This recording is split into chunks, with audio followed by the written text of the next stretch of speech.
Oke, kita akan mendengarkan firman Tuhan. Saya undang kita semua bangkit diri dan kita mau menerima kebenaran firman Tuhan pada pagi kita ini. Kita tahu bekerjalah ya Roh Kudus. Amin. Haleluya.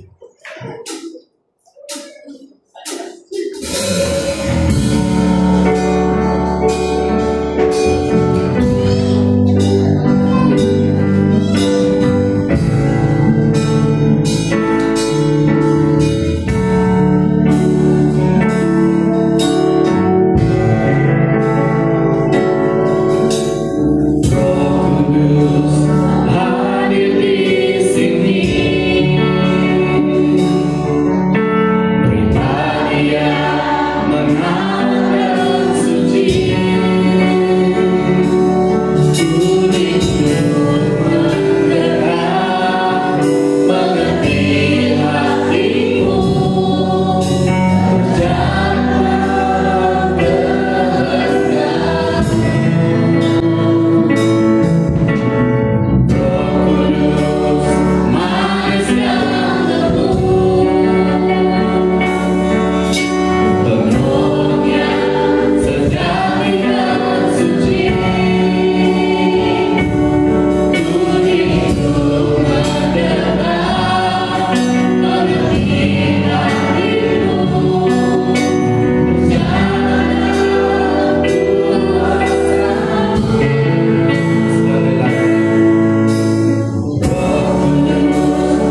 beri kami kebebasan dan surga.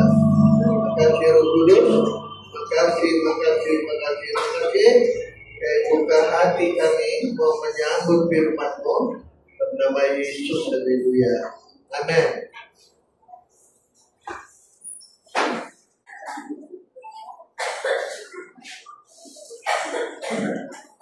Dunia ini ada ujung dia,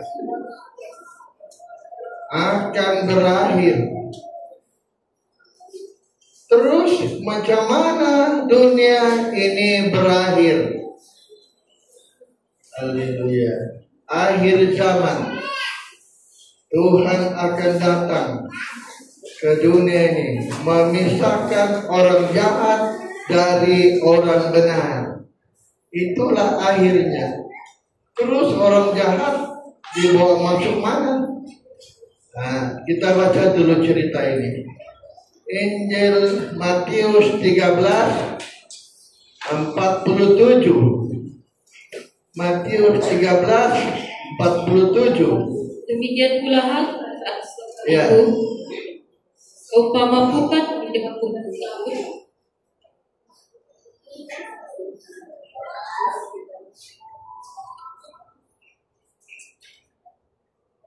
Saya ulangi.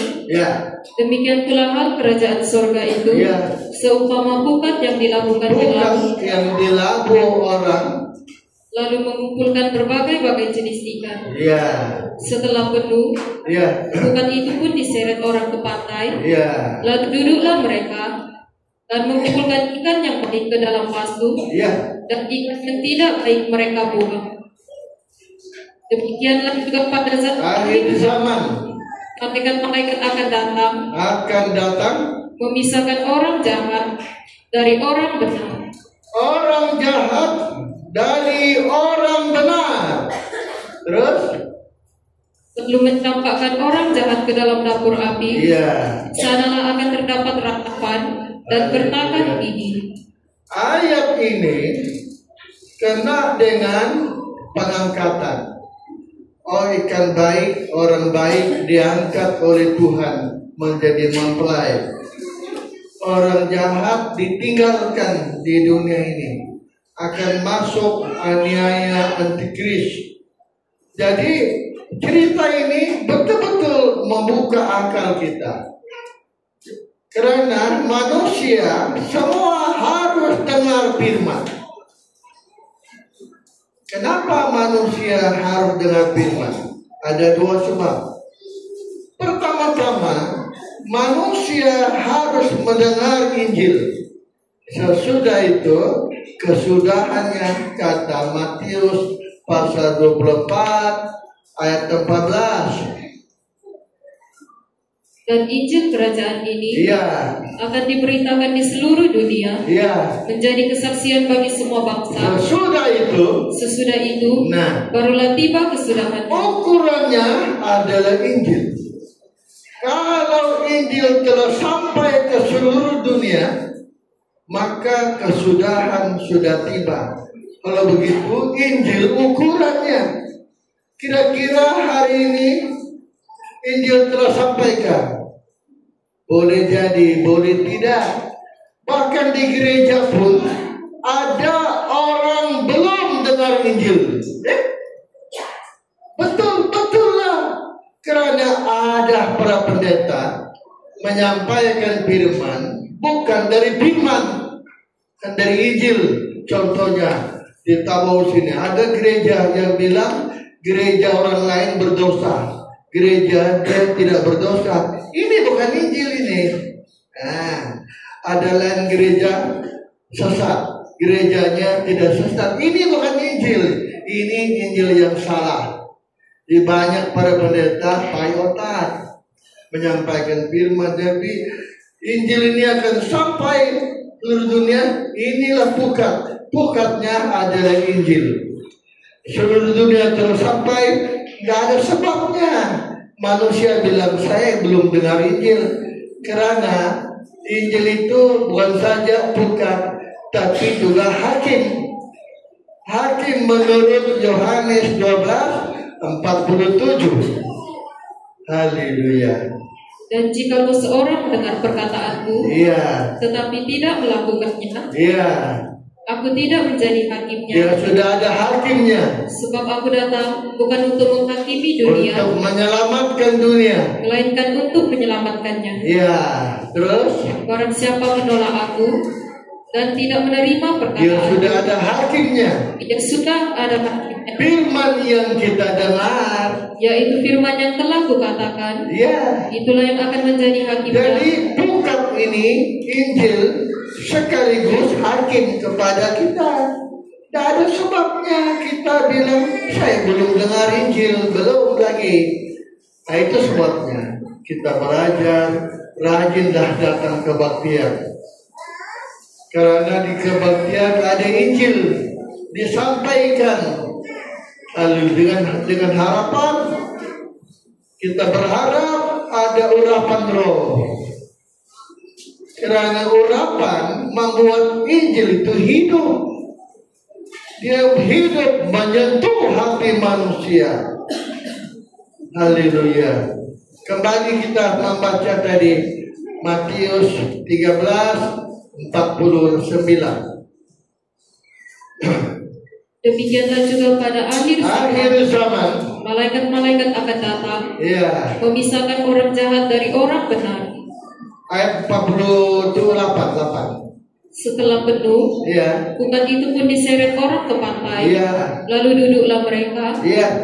dan mengumpulkan ikan yang baik ke dalam Iya. pasu, dan ikan yang tidak baik mereka Ikan baik masuk pasu, diangkat masuk surga. Ikan tidak baik masuk dapur api. Ada ikan yang kita anggap jahat tapi baik. Contohnya orang begini, orang mungkin buta. Orang-orang murid tidak ada makan orang kan buta. Tetapi orang Bajau dia masak pandai, dia buang mana yang beracun kan. Orang murid paling pantang ke makan ikan buntal.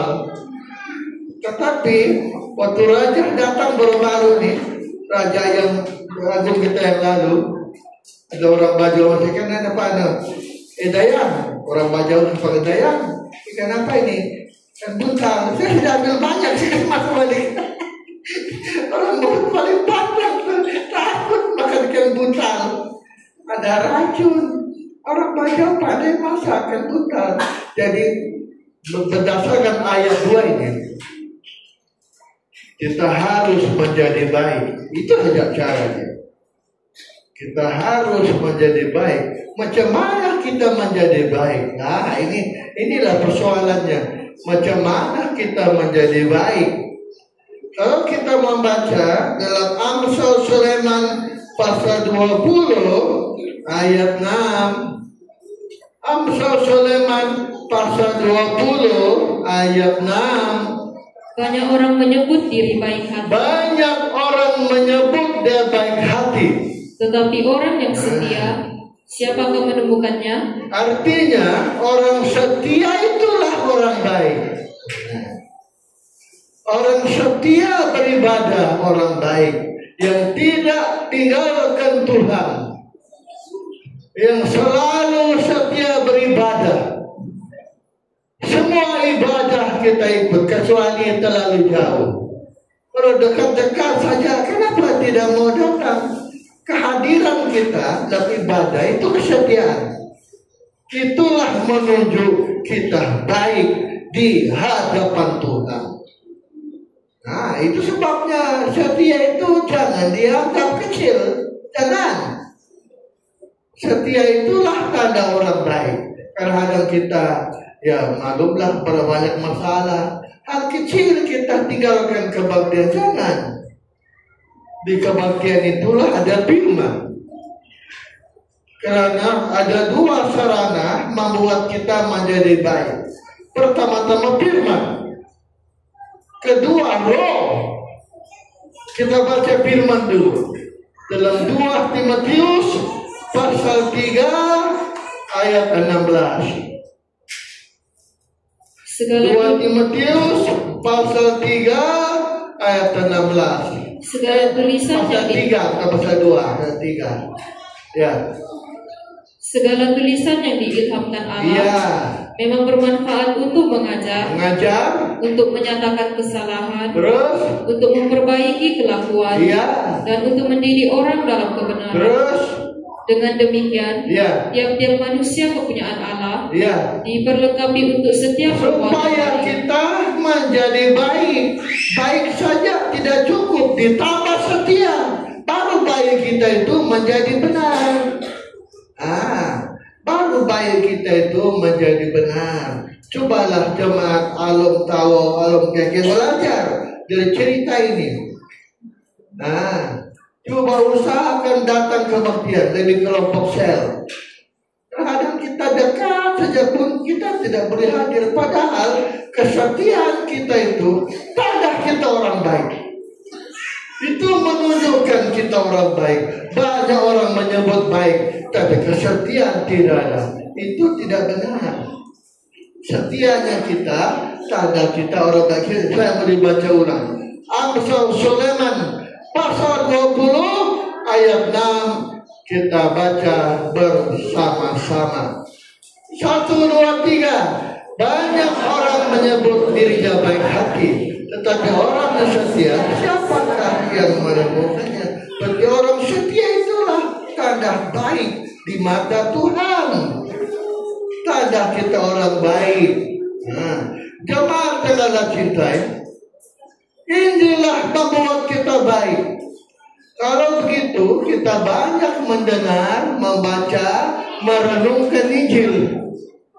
Banyak itu hari kita kena baca firman. Yang tidak pernah membaca firman satu hari.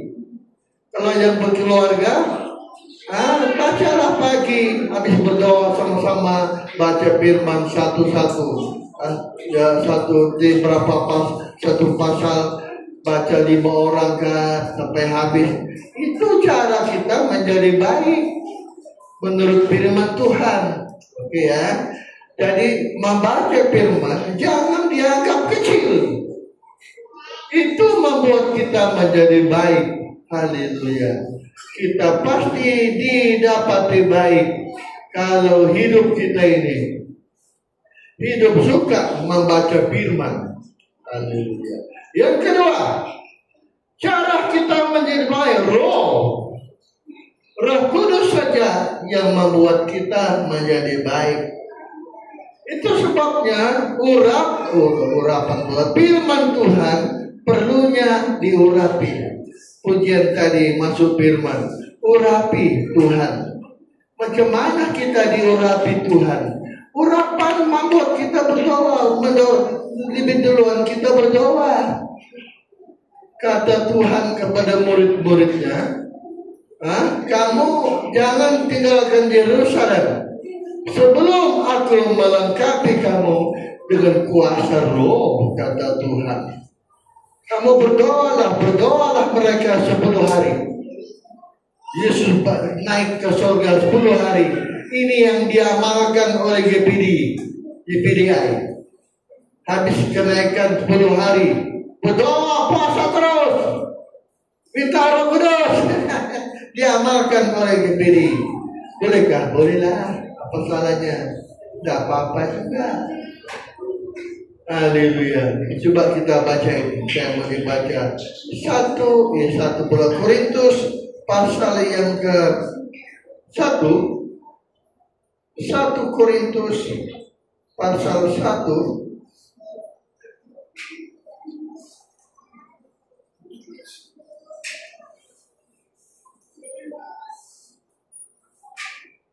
ayat berapa itu yang menyuruh orang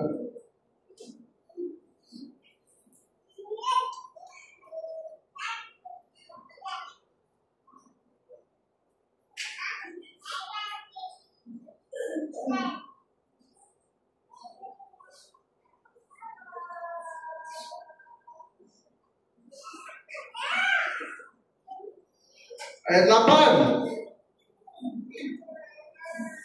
pasal 1:8. Ia juga akan meneguhkan kamu sampai kepada kesudahannya, sehingga kamu tak bercacat pada hari Tuhan kita Yesus Kristus. Baca di mana? 1 Korintus 1 ayat 8. Saya bilang dari Korintus kan? Salah satu. Kisah Rasul 1:8. Tetapi kamu akan menerima kuasa kalau Roh Kudus turun ke atas kamu, dan kamu akan menjadi saksiku di Yerusalem dan di seluruh Yudea. 12. Maka kembalilah rasul-rasul itu ke bukit Yerusalem, dari bukit yang disebut Bukit Zaitun, yang hanya seperjalanan sabat jauhnya dari Yerusalem. 13. Setelah mereka tiba di kota, naiklah mereka ke ruang atas, tempat mereka menumpang. Mereka itu ialah Petrus dan Yohanes. 14 melompat. Mereka semua bertegur dengan sehati dalam doa bersama-sama dengan beberapa perempuan serta Maria, ibu Yesus, dan dengan saudara-saudara Yesus. Pasal 2, tiba-tiba Roh Kuduslah yang merubah hati manusia. Merubah hati manusia, Roh Kudus. Seperti juga Paulus itu orang jahat loh. Paulus jahat. Paulus jahat, betul. Paulus itu jahat. Menurut 1 Timotius pasal 1:13. 1 Timotius pasal 1 ayat 13. Aku yang tadinya seorang pemuja dan seorang penganiaya dan seorang yang ganas, tetapi aku telah dikasihaninya. Haleluya. Karena semuanya itu telah melakukan tanpa pengetahuannya, yaitu di luar iman. Berubahnya Paulus menjadi baik karena dia ada roh yang menyentuh hati Paulus. Roh Kudus. Kalau pengetahuan, siapa melawan Paulus? Yaitu teologia. Paulus itu teologia. Dia punya guru namanya Gamaliel. Kalau pengetahuan, Yesus bukan Allah katanya, tapi waktu roh menyentuh dia, berubahlah Paulus 180 derajat. Berubah pusing balik, menjadi baik, menjadi benar, menjadi setia, menjadi hamba Tuhan yang pada mulanya adalah seorang jahat. Ataukah Stefanus? Kata Paulus, bunuh Stefanus. Paulus yang suruh itu Stefanus mati. Matilah Stefanus, dibunuh atas arahan Paulus yang menjaga baju Stefanus. Bayangkan ganasnya. Hanya Roh Kudus yang membuat kita menjadi baik. Tidak ada orang baik tanpa roh. Jadi dua sarana, membaca firman, merenung firman. Kedua, sentuhan dari roh. Sentuhan dari roh. Haleluya. Jadi kita belajar supaya sentuhan roh. Alam tahu belajar. Ada urapan roh macam pujian Mama Supirman tadi. Cuma terpagi saya sedikit menangis sama Tuhan. Tuhan, saya banyak promosikan roh. Betul kalau itu ada sama saya. Pertanyaan. Betul kalau itu hanya saya bohong dia semua orang. Saya bohong orang aja. Saya tidak ada roh. Saya tanya Tuhan, betulkah Tuhan kau ada bersamaku? Saya banyak promosi roh, tapi tidak ada pun kenapa roh bersamaku. Saya tidak kelihatan pun roh bersamaku Tuhan. Saya ini betul atau salah saya ini? Saya sedikit banyak kasar sama Tuhan. Yang kasar sedikit. Oh, tidak nampak pun roh itu bersama kita. Tidak, Tuhan beri saya karunia. Beri saya karunia. Karunia mukjizat, karunia pengetahuan. Barulah ada roh. Ini pertanyaan saya. Menuntut Tuhan ini. Banyak sudah berapa tahun kita promosi roh, tapi roh itu ada tidak ada, tidak ada. Terhadap jemaat santai saja beribadah, setianya tambah berkurang, kan tambah banyak, tambah kurang. Kaum muda tinggal 5 orang. Oh bayangkan, kaum muda pun tidak menunjukkan setianya sama Tuhan. Baik itu kalau kita tidak setia sama Tuhan, baik itu. Mau bayangkan. Sampai saya tanya Tuhan lah, Tuhan, kalau saya promosi roh lah, tapi betul kalau itu ada sama saya, ada di alam kawal, betul kan? Saya sampai main kasar sama Tuhan sekitar. Saya nampak tambah orang tidak mau setia beribadah. Kalau muda tambah dah setia beribadah. Dianggapnya kecil. Itu tanda tidak baik. Kita bukan orang baik. Kalau kita setia, tanda kita orang baik. Tidak setia, tanda kita bukan orang baik di hadapan Tuhan. Jadi macam mana cara kita menjadi baik? Haleluya. Oke ya. Saya mau masuk firman pemuda semalam. Macam mana kita menjadi baik? Haleluya. Kita baik karena jiwa. Jiwa? Iya, jiwa. Dalam jiwa ada pikiran dan perasaan. Dalam jiwa ada pikiran dan perasaan. Itulah membuat Tuhan bilang, aku lihat Kaleb dan Yosua lain jiwanya, jiwa yang disebut oleh Tuhan.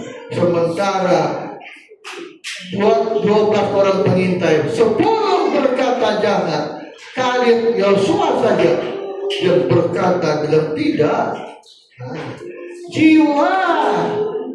Haleluya. Bilangan 14 ayat 24. Kitab Bilangan 14 ayat 24.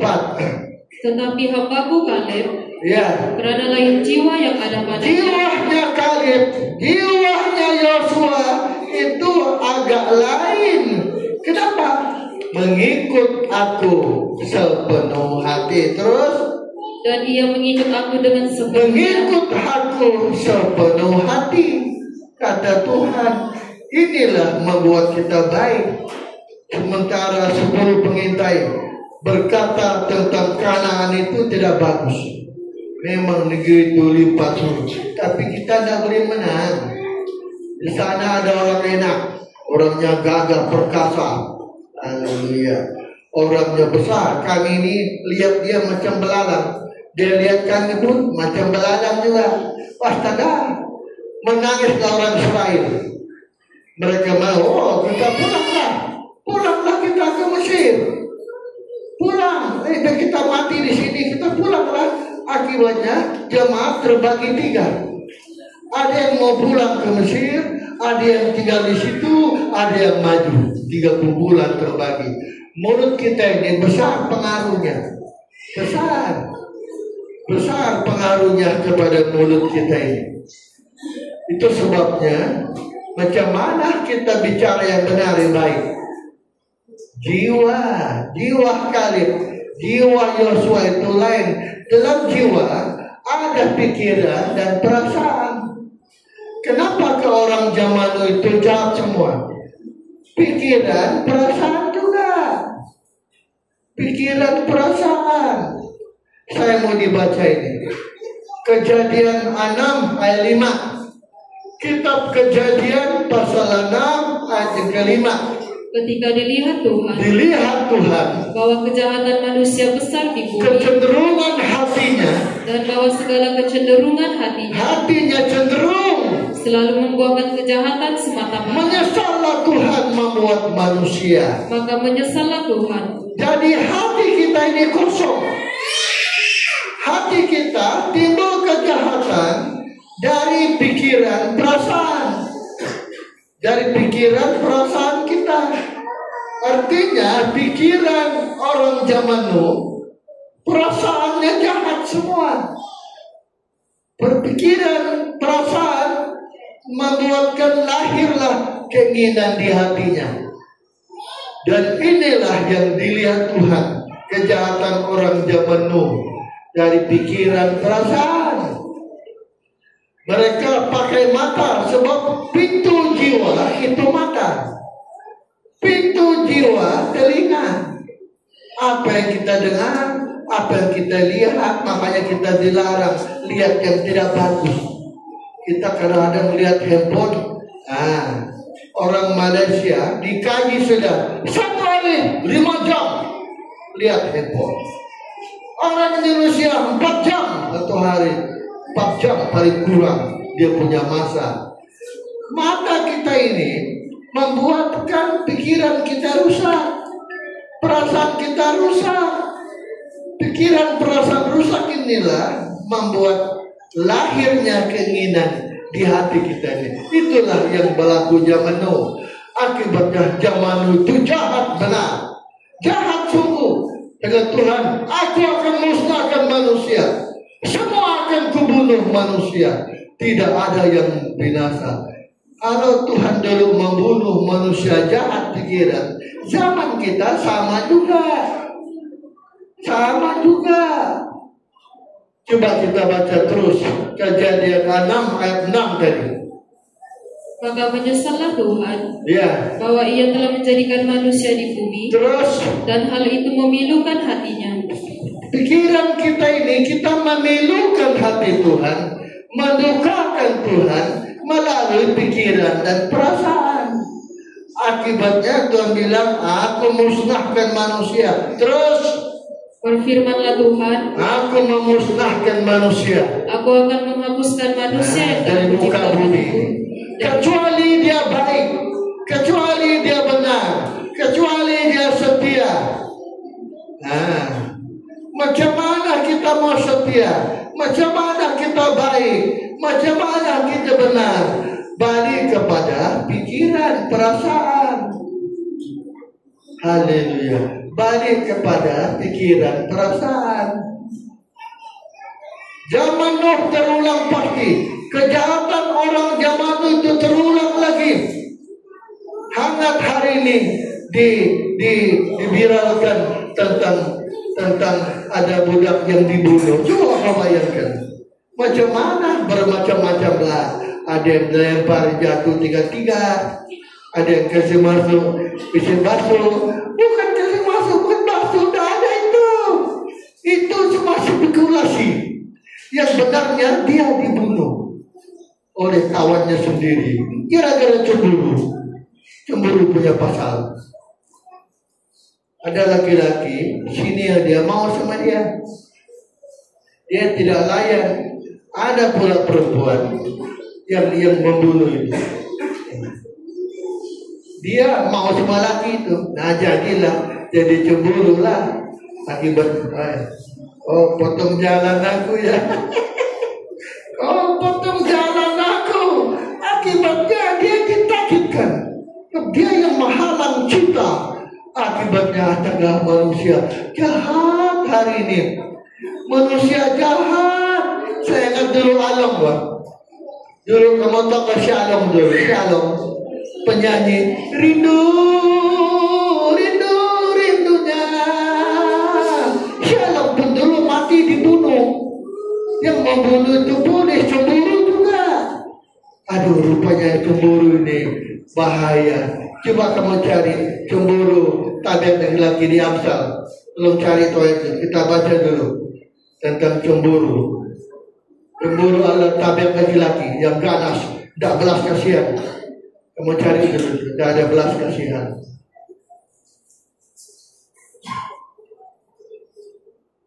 Amsal pasal 6 ayat 34. Nah, terus Berada cemburu adalah geram seorang laki-laki. Iya. Ia tidak kenal belas kasihan. Tidak ada belas kasihan. Pada hari pembalasan dendam. Bayangkan saya ingat dulu si Along waktu dia mati. Si Along ini kerja di penyanyi. Ada Kerani kerja di pejabat rekaman itu. Dia suka sama si Along. Kan lagu si Along itu hit rindu serindu-rindunya. Akibatnya suaminya itu yang lagi perempuan marah, cemburu, bunuh si Along, kasih masuk terang, dilempar di jurang, tapi dikejar, cari-cari, ini pasti mau bunuh, dicari lah, ditunjukkan si Along di sana. Nah, tapi mati juga. Sebabnya cemburu ini sangat bahaya. Sangat bahaya. Lebih-lebih lagi belum tentu dia pasti milik kita. Apa kata? Biar saja dia. Patah tumbuh hilang berganti, cari lagi lain lah. Apa mau cemburu-cemburu lagi? Astaga. Aduh, susahnya manusia juga jahat. Jadi untuk mengobat jahat ini, kita harus mempunyai pikiran perasaan Tuhan. Saya ingat, saya akan masuk dialog kalau tentang korbannya itu bersepadan.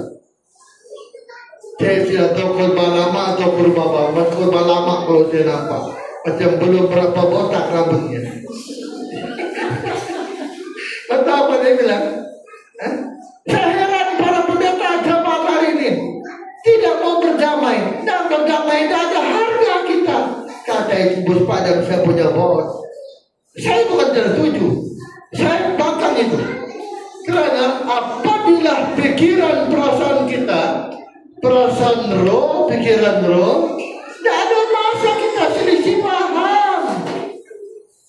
Pasti kita berdamai kalau pikiran kita, pikiran perasaan roh. Macam Daud. Daud tidak membunuh Saul sebab takut kepada roh. Itu sebabnya pikiran roh, perasaan roh, kita tidak membunuh.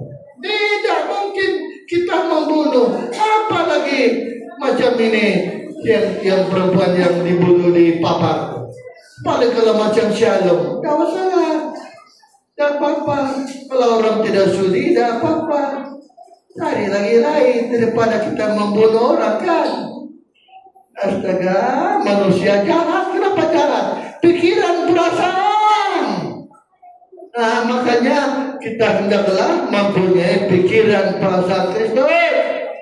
Inilah menolong kita untuk tidak buat jahat. Pasti kita baik kalau pikiran kita pikiran Kristus. Kita tidak ada masa untuk benci orang. Tidak ada.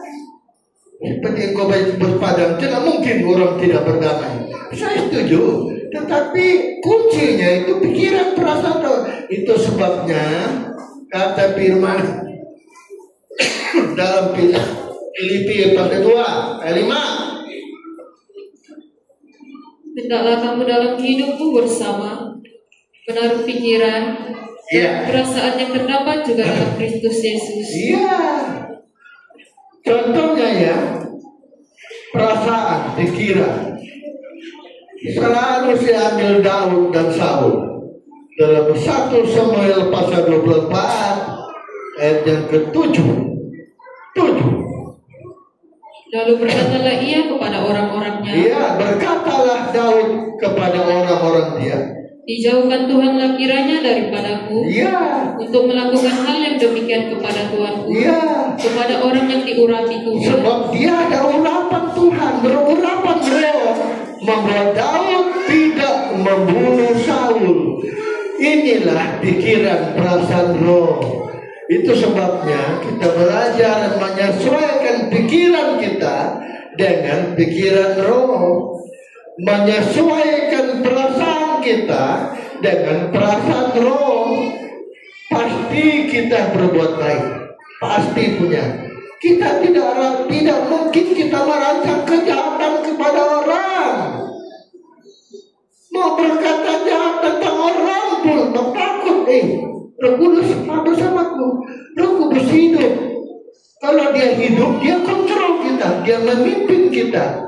Inilah membuat kita menjadi anak Allah macam Daud. Sebab orang yang berpedomankan kepada Roh Kudus, inilah anak Allah menurut Rum 8 ayat 14.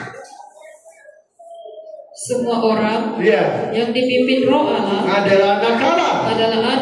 16. Roh itu bersaksi bersama-sama dengan roh kita bahwa kita anak Allah, bahwa kita adalah anak-anak Roh Kudus harus hidup. Roh Kudus yang pedoman kita dipimpin. Kita belajar. Contohnya ada selisih paham. Saya pun dihantam orang minggu lalu.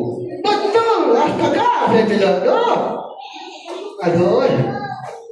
Sampai sepupu saya yang telah datang yang tinggi-tinggi itu, kami dihantam. Padahal satu geng saya semua.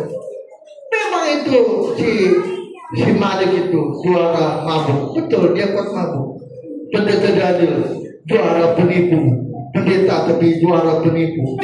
Terkejutnya saya bilang, mau ku cekik.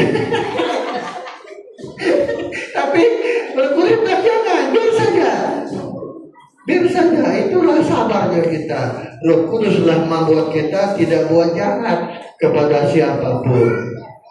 Jadi pasti kita baik. Zaman Nuh terulang pasti. Saya mau dibaca itu dalam Lukas 17 ayat 26. Lukas 17 26. Dan sama seperti terjadi pada zaman Nuh, demikian pula halnya kelak pada hari-hari anak manusia. Mereka makan dan minum, mereka kawin dan dikawinkan, sampai kepada hari Nuh masuk ke dalam batra. Masuklah Nuh batra. Lalu datanglah air bah. Orang-orang jahat dipisahkan waktu itu. Orang jahat ditinggalkan. Nuh masuk batra, kata firman. Itu zaman kita ini sama. Kejahatan manusia itu di mana? Ada di pikiran perasaan kita ini. Pikiran perasaan kita ini selalu melahirkan keinginan di hati kita ini. Akibatnya berlakulah zaman Nuh. Apa peristiwa ngeri yang ada pada zaman Nuh? Coba sebelum datang banjir, apa? Coba jawab dulu lah. Malina mau jawabkan. Apa peristiwa yang penting terjadi zaman Nuh sebelum datang banjir? Apa dia? Manusia ditinggalkan roh. Manusia tidak ada roh. Roh tinggalkan manusia menurut Kejadian 6 ayat 3. Kejadian 6 ayat 3. Berfirmanlah Tuhan, rohku tidak tinggal pada manusia. Tinggal di dalam manusia itu pikiran, perasaan dan daging semua. Roh tinggalkan orang zaman Nuh, kecuali Nuh saja ayat 8. Tetapi Nuh mendapat kasih karunia. Inilah menyelamatkan Nuh, membuat Nuh ada yang dorong dia membuat yang benar, berbuat yang baik, yang setia. Roh Kudus membuat roh kita, pikiran kita, perasaan kita diarahkan kepada yang benar. Inilah membuat Nuh kelihatan benar pada zamannya. Akibat Nuh saja yang benar, sebab roh yang Nuh yang diangkat Tuhan, diangkat, haleluya, masuk batra, yang lain ditinggalkan oleh tinggalkan binasa. Kalau begitu, tolong kasih ganti baterai ini.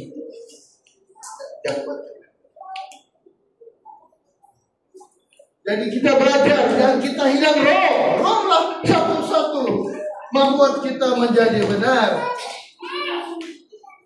Membuat kita menjadi benar di mata Tuhan. Kalau begitu, alam tawa, alam keke. Kalau mau baik, ikan baik, orang benar. Jangan kehilang roh.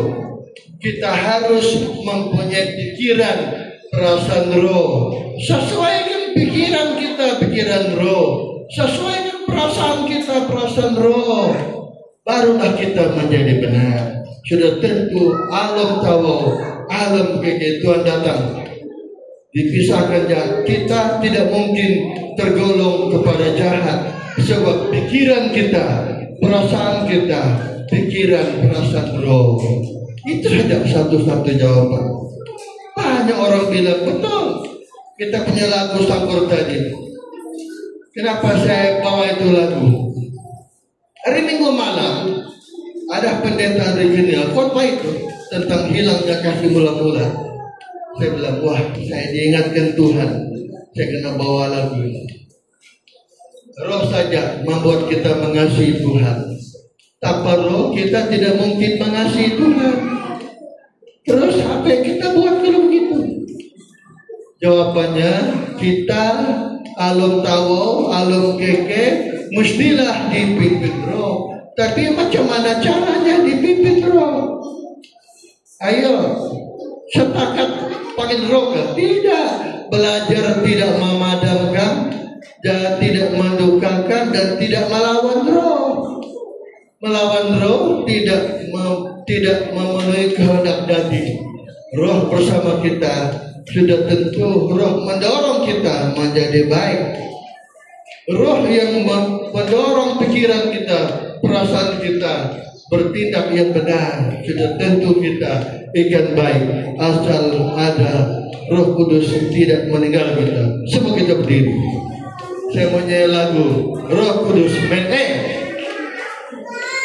Haleluya, main E. Haleluya.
menolong kami.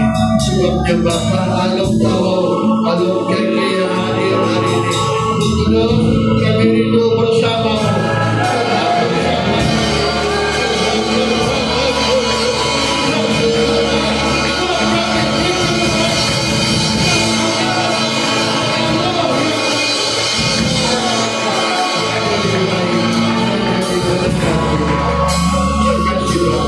Berkati firman Tuhan, berkati suara-Mu. Haleluya. Terima kasih Bapa. Terima kasih.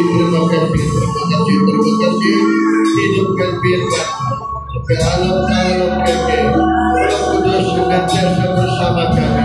Roh Kudus dan roh kami bersama-sama menolong kami bersaksi. Kami anak Allah. Dalam hormat kepujian kami kembalikan kepada Bapa semua. Dalam nama Yesus, haleluya. Amin. Haleluya.